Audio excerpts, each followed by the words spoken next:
Pure Human, a Philippine science fiction by Daniel Indic, published by 8 Letters Bookstore and Publishing, all rights reserved.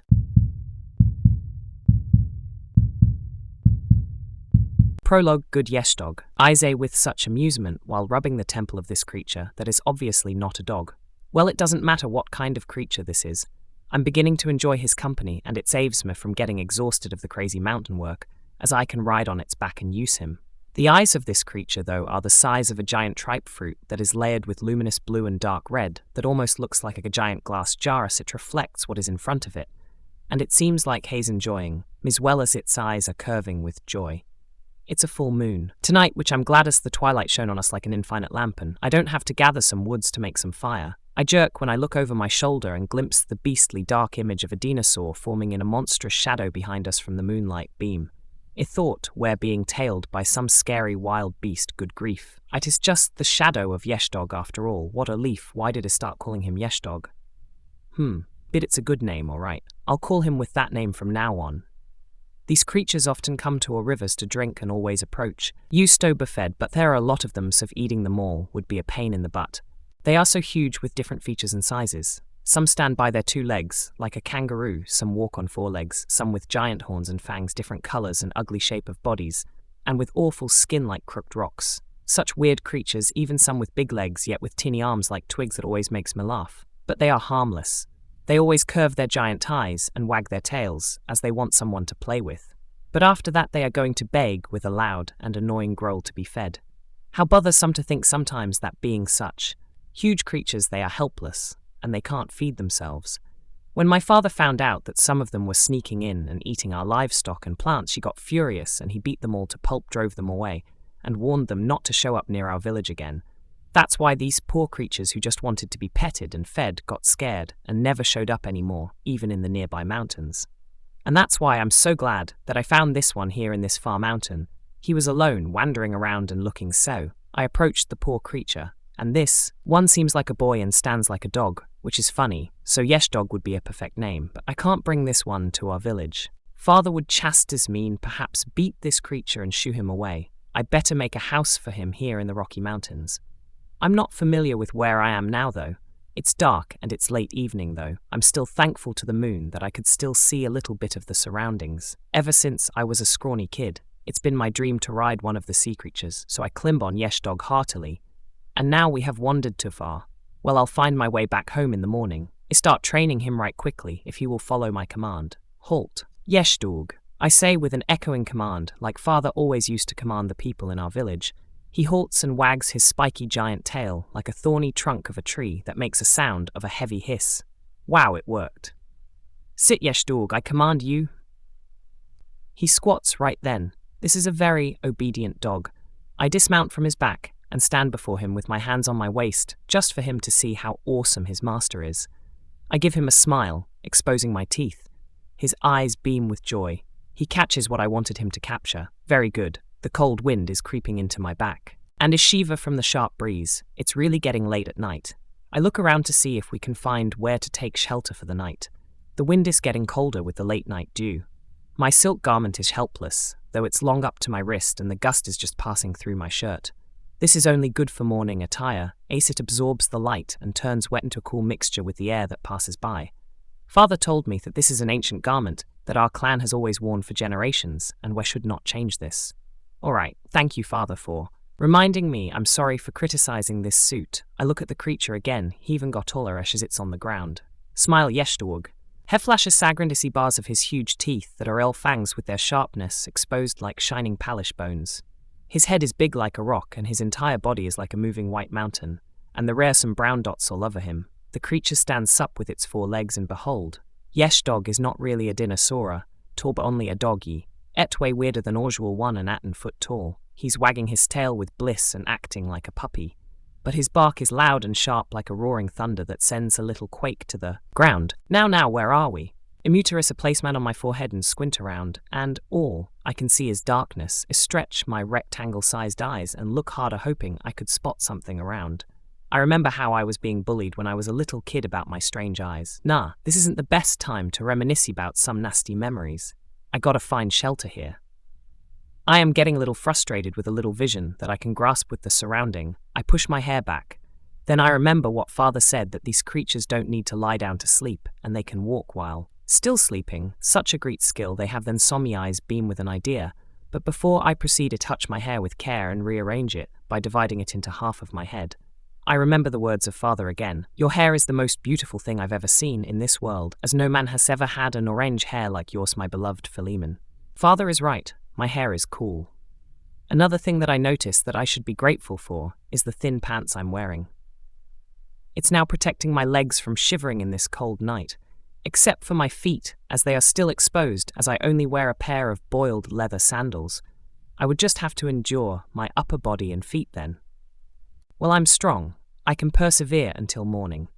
Now let's begin with my brilliant idea. I'll be able to go home without stress and effort. Yeshdug, let's ride back home. I will sleep in your back, and you keep on walking back home while you sleep.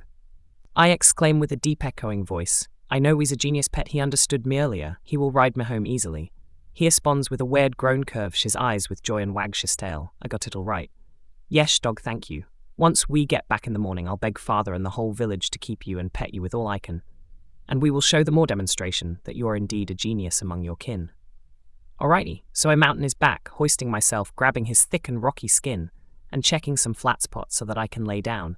And there is indeed a shallowing, parting his back in a little lower near his butt, as long as it doesn't fart. I'm okay with that. I position myself to see if I'll be comfortable. And indeed this part in his back doesn't have bones and rocky skin. It's soft and warm, perfect place for me to doze off. Yes, dog, let's go home, my boy. And starts walking. Phew, what a relief. Before I know it, my eyes shut quickly and have a deep sleep.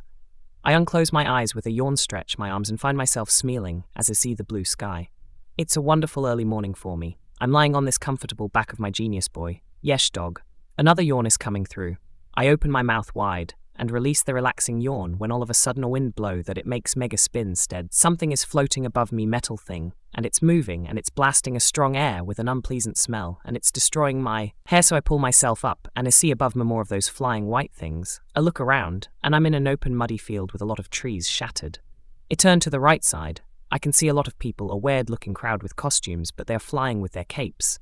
What are they, real superheroes? On the left side is an ancient man with a hideous shoulder with a big sword, and he's leading a lot of people, an army. Where are those medieval warriors? Something great surprises me when I glimpse the kin of Yeshdog. It's truly them. But what are they doing? They are charging forward to where those funny and weird-looking people are going as well. Are they fighting over food? I catch men falling from those flying things. What are they? They are strangely clad in white like priests. Is this a feist? I kick on the back of Yeshdog, but he isn't budging. I check on him and his feet are soaked beneath the mud. He's stuck. This is a bad dream, if this is a dream, indeed. To wake up, these weird people wearing weird costumes are part of this nightmare. I've never seen them before. I gotta think of what Father said about dreams. Come on, remember. Aha! I remember Father said, Philemon, my son, if ever you find yourself in a nightmare, there is only one way to escape. It's a secret weapon passed on to us from generation to generation by our ancestors, and I have found them effective and powerful in my life and in our entire clan. You know, I always had bad dreams about those cockroaches and other scary stuff. So now listen carefully, my dear Philemon, my son. If you are in a nightmare, the only way to escape that cruel illusion and evil dream is you should pee, just pee, and you will be free in an instant. Remember that as long as you live, my beloved son. I feel a warm liquid under my legs, warmer than the coffee that I always drink every morning. I hold my pants, and there's no doubt it's wet. This isn't a dream. Where am I?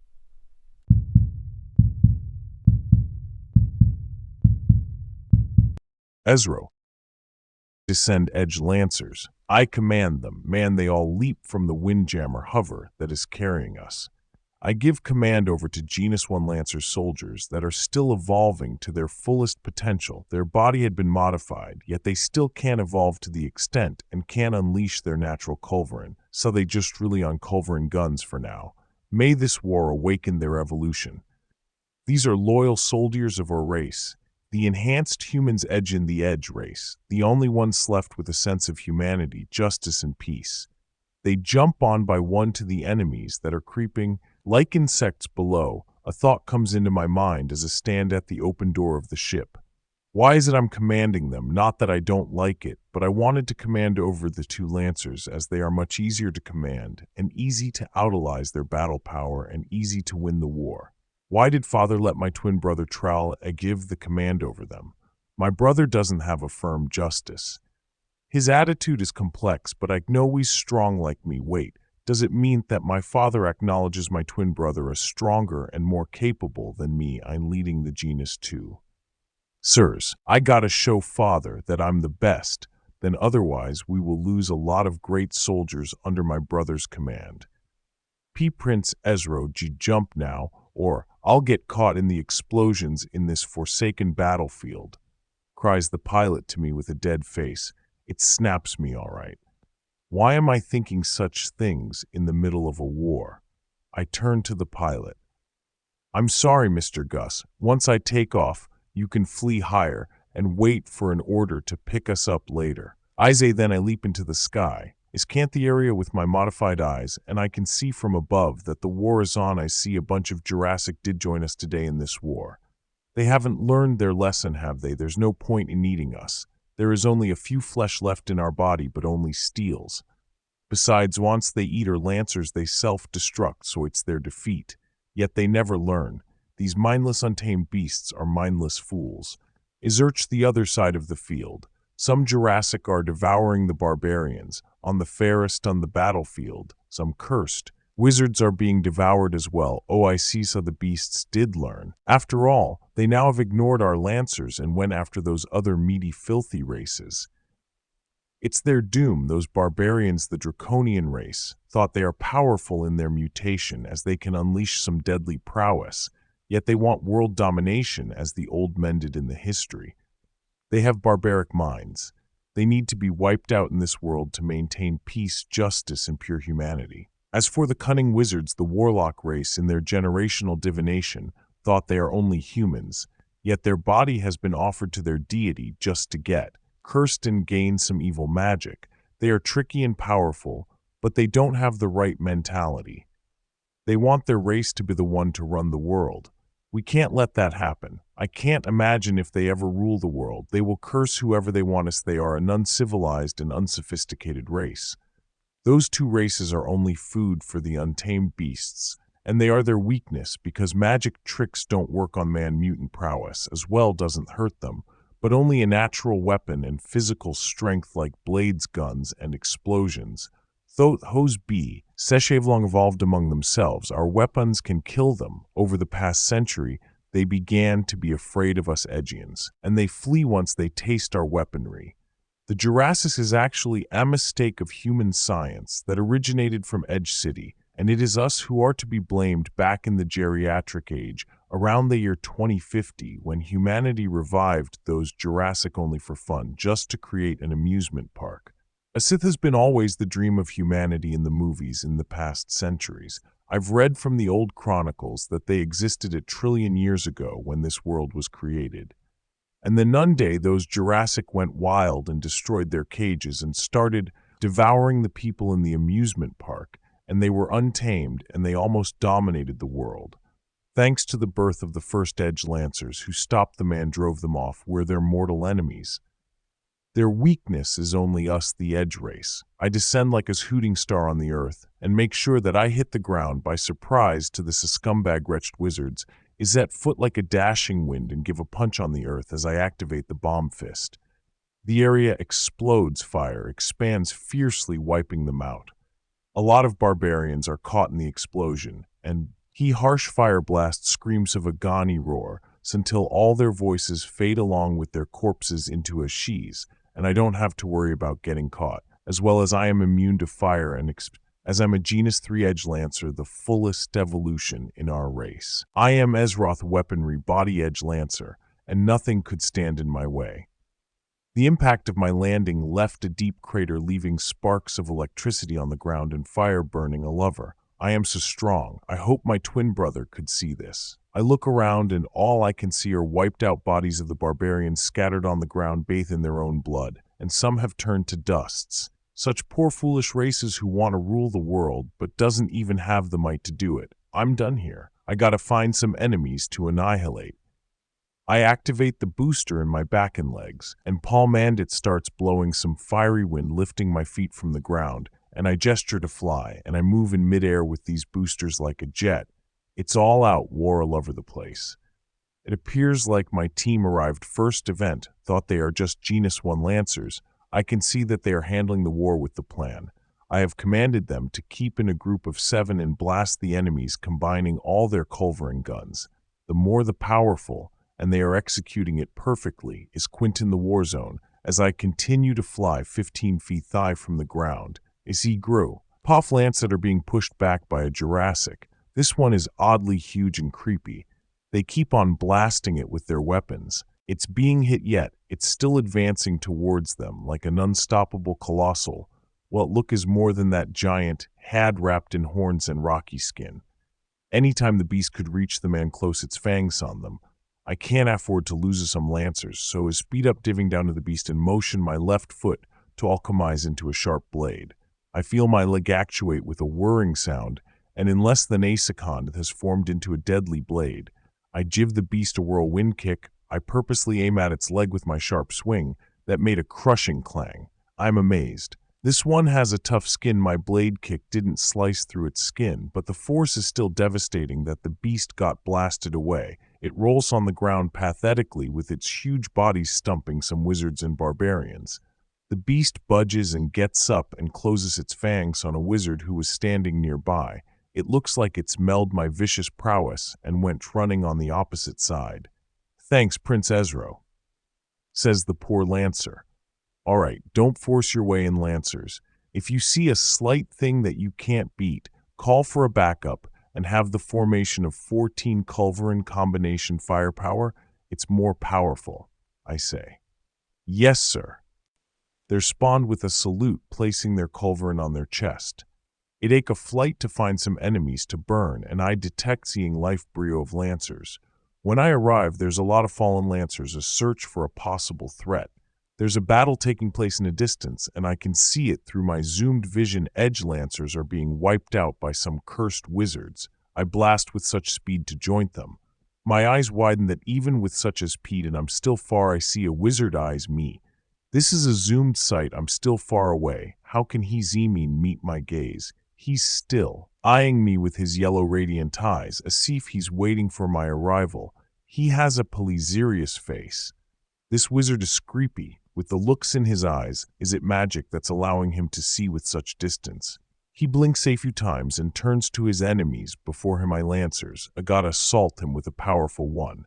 I can't let this wizard live. I gotta take him down in this war now. I need to think of a powerful weapon in my sleeve and have perceived the strategy. I send a message to the Lancers who are fighting him to step back with a distance, because I'm going to use 10% of my body weaponry explosion. It's like being self-destructive, but I'm able to control the percentage to keep myself alive and whole. I only dot this attack when I'm desperate to take down an enemy, and this wizard has the guts to make me do it to speed up and prepare my 10% self-destruct weapon. Alright, the Lancers have retreated and they won't be caught in this massive explosion, but the wizard didn't go after them. In where it's the best thing to do to attack the fleeing enemies as they are defenseless, did he notice my plan? This wizard is creepy, but this is your last day. I hiss straight towards him, smashing my head against them with a great speed with my thrust, and as soon I hit him, I activate my body, and I explode. My body is caught with 10% self-destruction, and all I can see now is the light shining and expanding, with great force as shockwave and fire. It creates a smoldering mushroom going up to the heavens. And not only the wizard that it targeted is caught by the deadly explosion, but also the other wizards that he is leading and a lot of other races nearby were eaten by the explosion. I rarely do this technique. I can see from inside the explosion, as I am in the middle the source of energy. I could still see the surroundings, but it's so bright that even my modify Eddies can't see clearly, but only a little. I can see that the wizards are getting blown away, tearing their body and burning their vestments, a cape-like cloak with a big collar, their wizard vestment, and some are being ripped apart into oblivion. The light depletes and the explosion ceases, and I am standing in the middle of beat-up people shattered on the ground. I didn't feel that I lost 10% of my life brio. I still feel powerful, smoke and heat released from a lover my body with a hissing sound. I can feel my body cooling down. I am reminded by myself that I am a machine with the humanities. Heart, that was a powerful magic, utters someone from behind me. I spin, and it is the wizard. My eyes narrow on him, his cloak swirling with the dusty wind. His eyes gleam like a little sun now that I can see it closer. He doesn't even have a scratch. I know I shouldn't be surprised if anything happens like this. These guys are tricksters. That is what they are known for. That's no magic, you filthy wizard. How did you survive that attack? I ask him as I calm myself and show some confidence in my demeanor. That was strong, though, and even after seeing me survived, that you aren't even shocked and maintained such an appearance, he says. I thought robots panic when they are about to get destroyed. That's what I saw from other scraps like you. Don't compare me to them. I am one of the highest evolutions of our race. I am Prince Ezro, son of the preeminent of the Edge race. Oh, I see no wonder why you're no small fry. Surrender, or you will have a burning death. Such confidence. I'm amazed and honored to meet a lordling like you, but you lack the insight of why we have a perennial war. It's you, the unsophisticated race, who only want to rule with trickery and with cursed magic, and who lack the knowledge. I bet you never go to grade school in your life. Spoiled boy without manners. The last time I read a chronicle, it says that royals have such graceful attitudes towards strangers that they meet. I have manners, wizard, but I won't show it to a cursed race like you. Oh, the language of a prince boy. I have enough of his trickery words. I must beat him before he even fools me with his magic tricks. I point both my arms towards him and surprise him with a red burning laser beam. It goes straight to him. That will leave a hole in your body. Wizard, the wizard explodes, but he is still standing unharmed, and my eyes caught a yellow glowing thing enveloping him. It is shining like an energy. It got wings. Is this an illusion? A trick in my eyes. It flaps its wings, and it blows the wind against me. So a magic barrier, then. And this is what protected him from the explosion earlier as well. That's a nice magic if only you can use it to serve humanity. Boy, it's your race that destroyed and divided humanity. He cuts me off. What do you think of us animals? It's all of you, the robot-minded people, who even tagged us with a name as cursed wizards. We never call ourselves that. What is he spouting? I can detect rage and emotions from him. I never had a conversation with a wizard before because I always incinerated them before they could speak. But what did he say? It troubles me. I take a deep breath without him noticing. So wizards can trick with words. Enough with your pretense. I will blow you to bits in a moment. A fool and spoiled brat lordling that doesn't know how to listen. I thought the chronicle teaches that you should listen to what people have to say and look at their perspective. What did he say? Is this a trick again?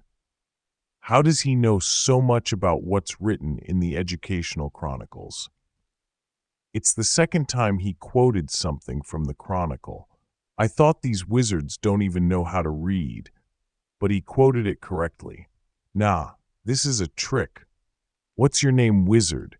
The name is Genesis, dear lordling. I had enough to stretch back my arms and make a billowing thrust behind my muscles. I dash towards him and give a series of blaster punches. I can see it. The barrier is getting pressed. If I keep on, I could destroy it. His feet push back without him stepping back as if he's forced to move. I knew with ease being pressured by my punches. It needs something sharp to pierce through. Aha, it transformed my fist into a sharp blade in an instant shift. And suddenly I remembered General Matthew. This is his technique, and this is the second time that I copied him today. I thrust it viciously, and it punches through straight to his face, but he ducks and I overextend myself. But as wing it back to him, my blade fist. He stops my arm by holding my muscle at my back as it turn. I knew it. He's now relying on his physical strength, Now that the magic barrier is gone, I whirl stoutly with a surprise kick from the back and he let goof my hand, and I just hit the airish distance himself.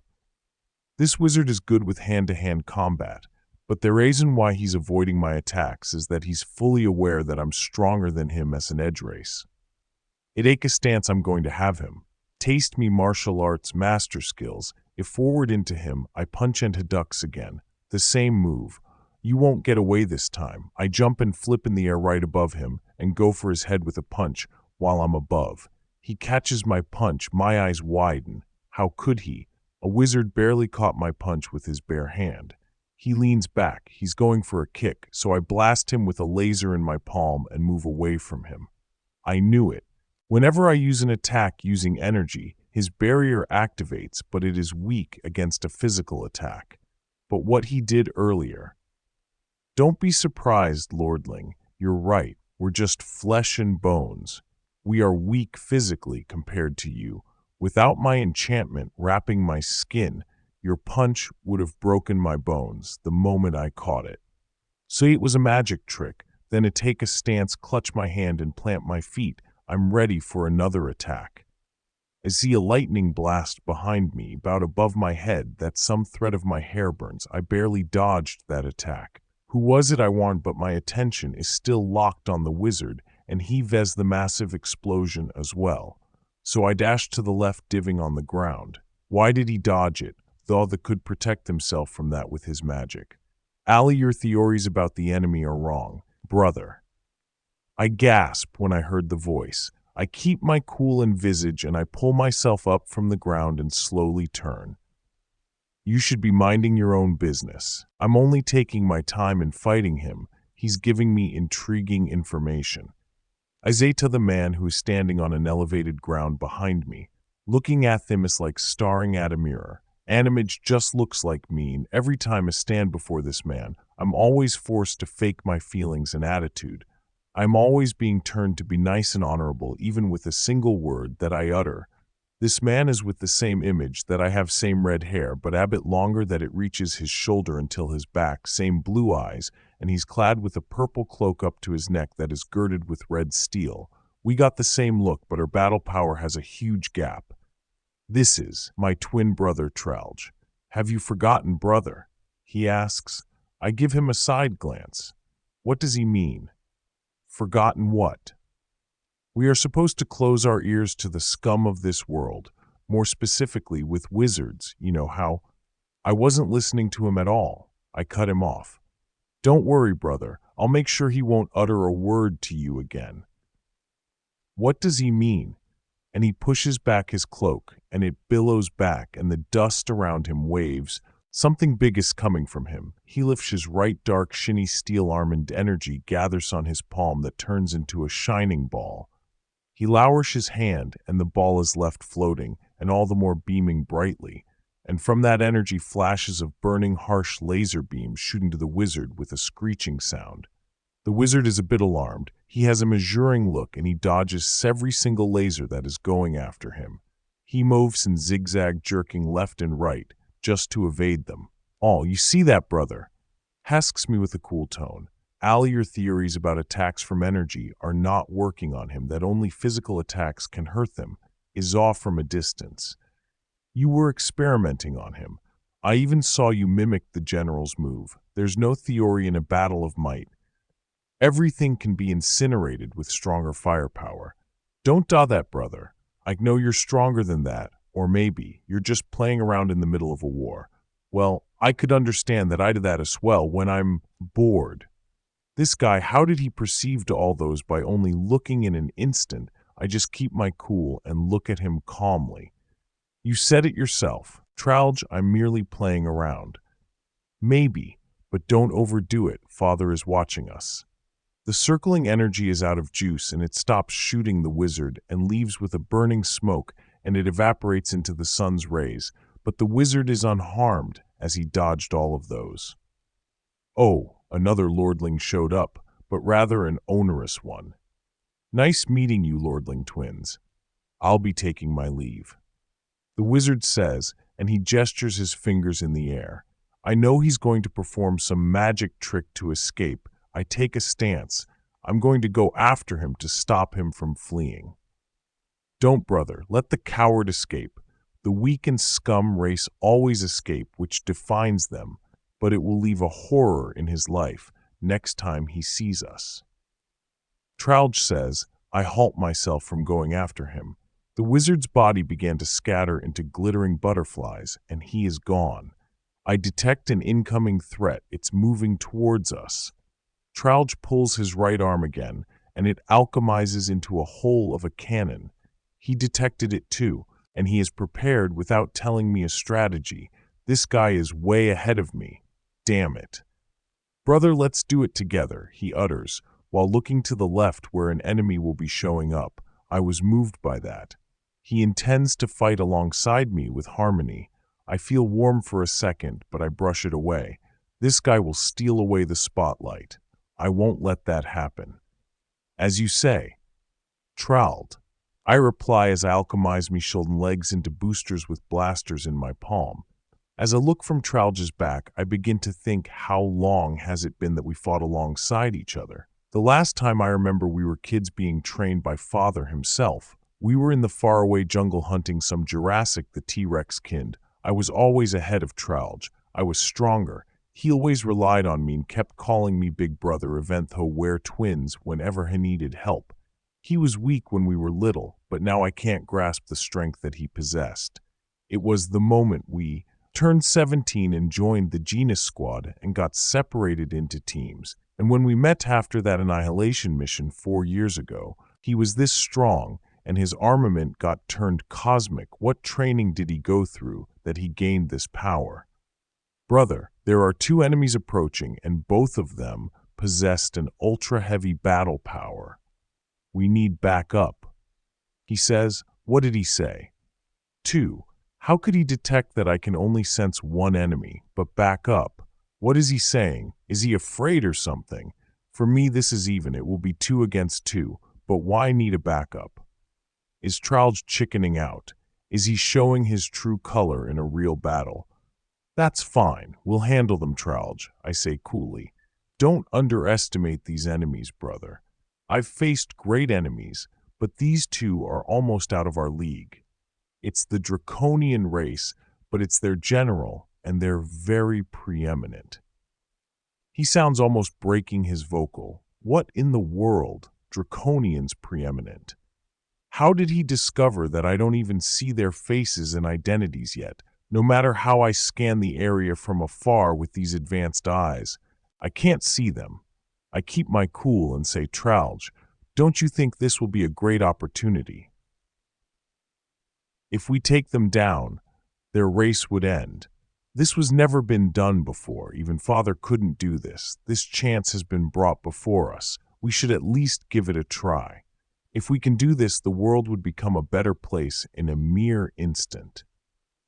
He gives me a deep look. Did I convince him? All right, brother, let's see. It's good to be fighting alongside you once again, just like the old times. I trust your power. It made space in my mouth on what he says. Maybe I was wrong all this time. It may have taken him with a wrong idea, damn it. I'm sorry. Try was insecure about your strength, but you never changed after all. You're still my dearest twin brother. I step towards him on his side, and we face the same direction. The wind has sing on my steel air, and I can feel the evil and pressure of the wind coming from that direction. I clench my hands into a fist and wait for the coming enemies.